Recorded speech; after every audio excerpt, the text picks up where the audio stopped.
everyone. My topic today is on the design of embodiment-based gamification activity for learning fundamental projectile motion. And I'm from Sun Yat-sen University, Zhongshan Daxue, from Taiwan. And I'm Wang Shijie. Okay, the first, this is a number, 7. Yeah, and if we add some units, it will become distance. And if we add time, it will become a speed. Yeah, but what does it mean for us? And in my experience, maybe I drive car on the road. First, I drive 10 km per hour, and then I speed up to 770. Yeah, and I can feel that the 70 km per hour is faster than 10 km per hour.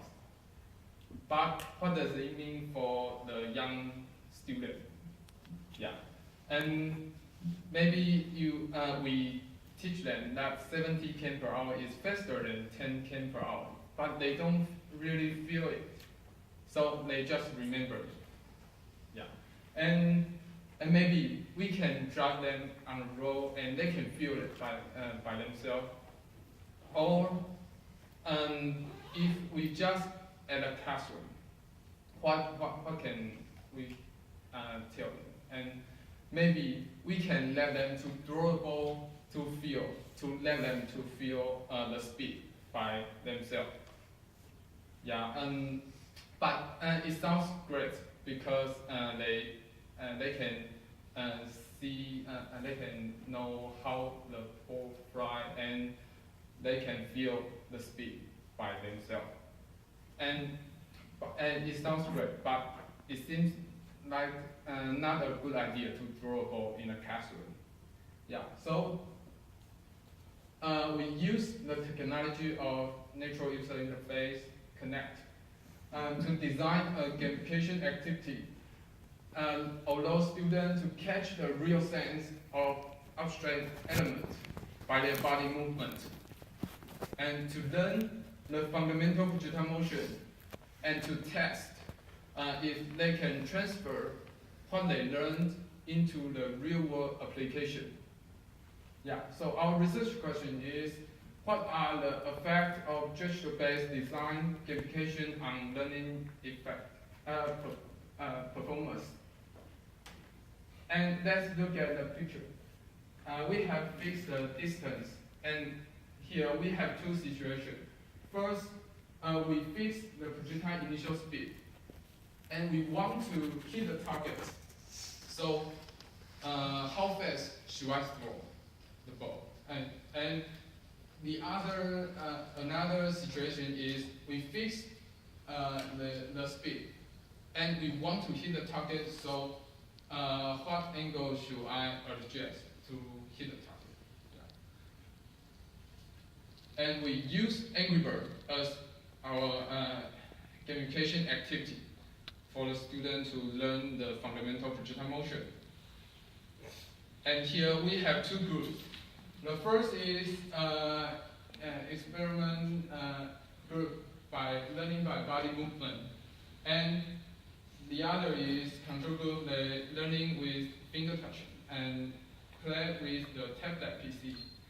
And in the group control group, the student they learn with the tablet PC just like we play the Angry Bird at tablet as normal.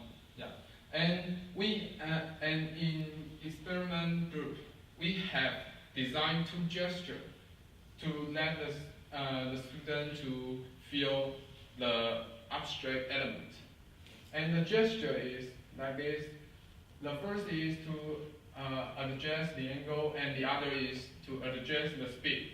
And on the left hand side, they move their left hand up and down to control the angle, to adjust the angle. And the other side, they wave like this to change, to adjust the speed. The faster they wave their hands, the faster initial speed they can get to adjust to draw the Angry Bird. Yeah. And we have 60 elementary school students from grade 4 to 6. And to test the learning performance, we have two instruments. The first is to test the factual knowledge by keyword selection. And the student should select the word that relate to the fundamental projectile motion. And the other is to test their procedural knowledge. And they have two parts. The first part is to test the projectile math. The test the students' fundamental projectile concept. To test they know the knowledge. And the other is the motor skill test, to test the projectile real application, to test if they can transfer the knowledge in the real world practice. Yeah. And here is our experimental procedure. First, we have the pre-test to test the procedural knowledge, and then we divide 60 students randomly into two groups to learning by body moving and with the tablet. Yeah. And after that, they have 7 minutes to practice with different communication activity. Then have the post-test to test the procedural knowledge and factual knowledge. Finally, we ask them to finish questionnaire for general information. And the result in factual knowledge test, there is no significance in between two groups in most words, except for speed. The body moving learning groups, they have, because the gesture they use to learn is more, have more strong connect with the speed keyword. They wave their hand to adjust the speed, so they have more stronger connect. And the finger touching group, they just use their finger to touch the tablet and drag the Angry Bird, and this gesture is not strong enough. Yeah. And in procedural knowledge test, there is significance between two groups in projectile angle adjustment, but not in speed or motor skill. And let's recall, in my memory, the first time or the second time, the third time I play the Angry Bird, and we have two steps. First, after we catch the Angry Bird, first we will drag the Angry Bird and to adjust the force to the maximum. Then the second step, we adjust the angle. And let's start here. And the first step, we adjust the force to the maximum. And that's the problem. Because both students in two groups, they all adjust the force to the maximum at first. So there is no difference in two groups. Yeah.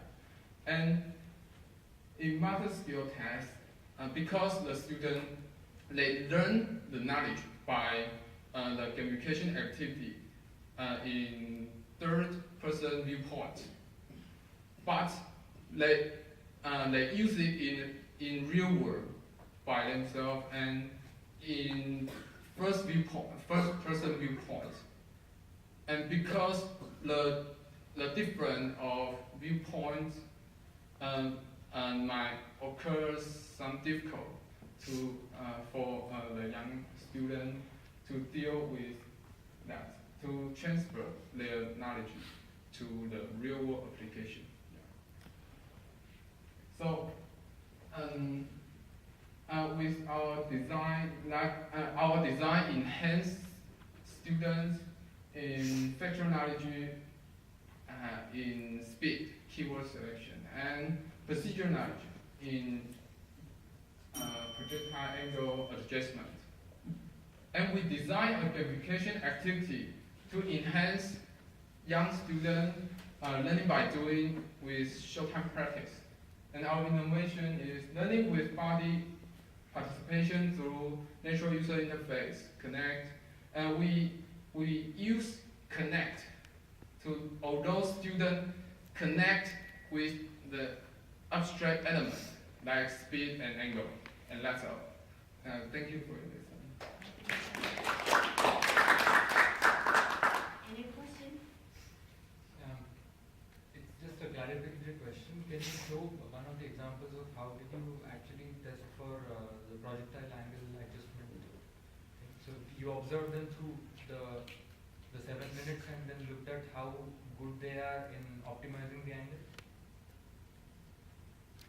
You have a slide with the photo, the assessment, the two approach to assess the learning outcome.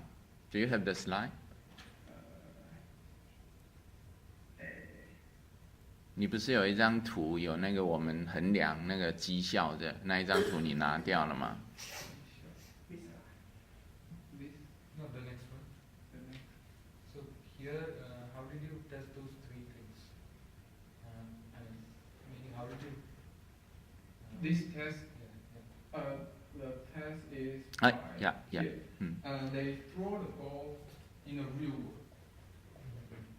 So you looked at the target, the number of times they hit the target. Yeah, they have 2 different targets. The first is they throw the ball to the near and near target, and the other is they have change to the far. It's a physical test. They have to throw the ball. Are they the scores of? I'm sorry, I still have some. Maybe I didn't understand.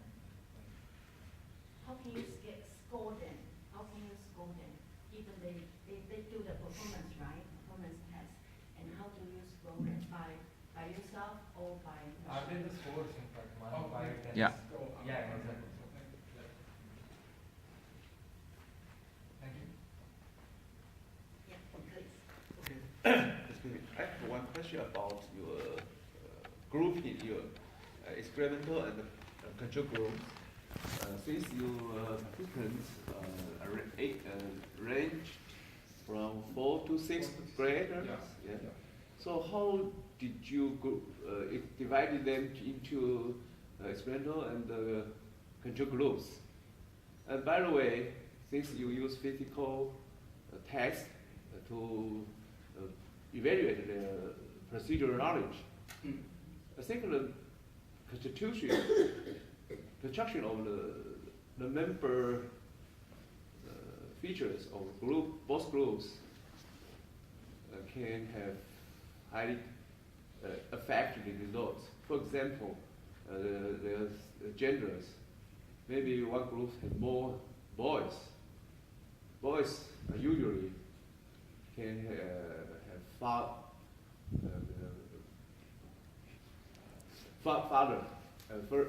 Okay. I think we random assign, right? Yeah, To we divide into these 2 groups, right? Yeah. So you render a sign, but I think you should describe your Participants' profile. Participant profiles.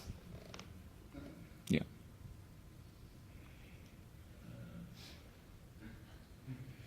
Yeah, you just said thank you. Okay. Thank you. I'm wondering, because you're doing physical tests, I'm wondering if you thought of gamifying physical practice. Practicing the speed and angle in a physical way, but gamifying it, because they're all practicing virtually, someone with a keyboard. Little bit of physical activity, but I was wondering why not trying to teach this in a physical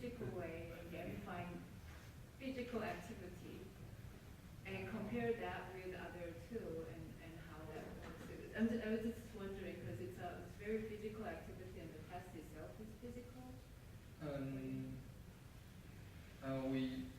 We just want to test them. If they to test, they just learn into the transfer what they learn into the real world class. We teach both group of students about the knowledge, but we don't teach them how to the skill. And we want to test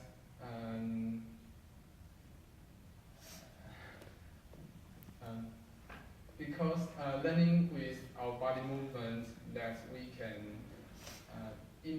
make us to